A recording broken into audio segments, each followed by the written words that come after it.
मुरादाबाद के थाना डिलारी के क्षेत्र माली मार्केट चेगरी कस्बा उमेश कुमार की पत्नी सुधा देवी ने कोर्ट में दायर की याचिका में बताया, गत वर्ष 3 नवंबर की रात 9:30 बजे उनका 24 वर्षीय बेटा लखेंद्र उर्फ रेशु घर में अकेला था। हम सभी रिश्तेदारी में गए हुए थे। देर रात जब वापस लौटे देखा घर के सामान पुलिस की गाड़ियां खड़ी हुई थी।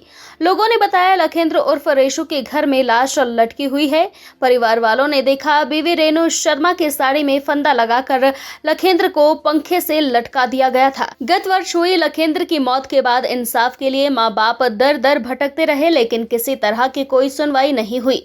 आखिरकार वह कोर्ट पहुंचे और बेटे की हत्या किए जाने की याचिका दायर करते हुए बताया, लखेंद्र उर्फ रेशु की बीवी रेणु शर्मा, उसके भाई नितिन शिवम, अमन कांता का बेटा मनोज और धर्मपाल का बेटा यह सभी 7 लोग घर में आए और लखेंद्र की गला घोंटकर हत्या करने के बाद लाश को छत पर लगे पंखे के कुंडे से लटका दिया गया।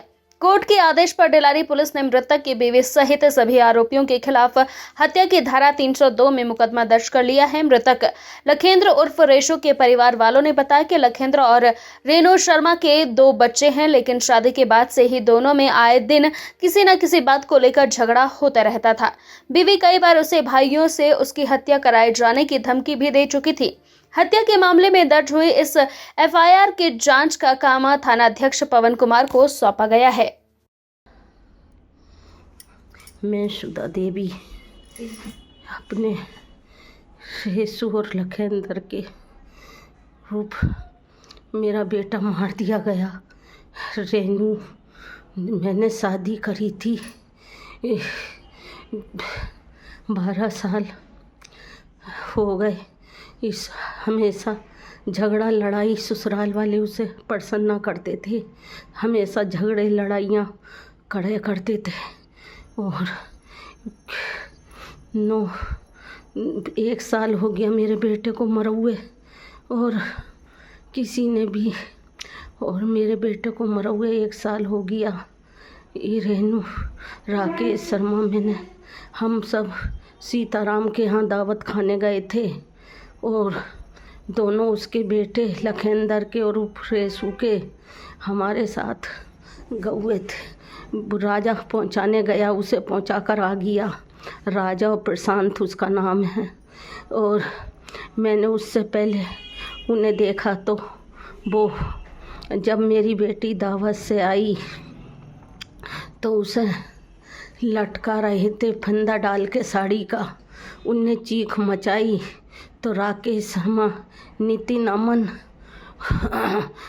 अमन और मनोज सब, राजा रेणु सब थे और उसे फांसी पे लटका रहे। मेरी बेटी की चीख निकल गई, चिल्लाने लगी तो उसे देखकर सब भाग गए। इतने मेरे पति आए उमेश कुमार, तो उन्होंने आके देखा तो बेटे को फांसी पे लटका दिया। तो वो उतारने लगे और चीख पुकार करी। वो गाड़ियाँ बस अड्डे पे सब लेके आए थे और वहाँ से भाग गए।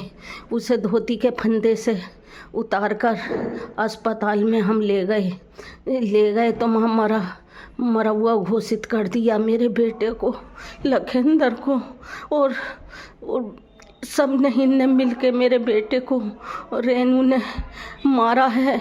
और इन्हें कातिलों को, मेरे बेटे के कातिलों को एक माँ हाथ जोड़ के विनती कर रही है, सर मेरे बेटे को कड़ी से कड़ी इन कातिलों को सजा दी जा। अमन, नितिन, शिवम, मनोज और राकेश, इन्हें कड़ी से कड़ी सजा दी जाए एक माँ की, मेरे बेटे की। और इतने दुआ मेरे सर का फूल करना हाथ जोड़ के। अभी लो साल भर हो गया मेरे बेटे का कातिल कोई नहीं पकड़ा गया।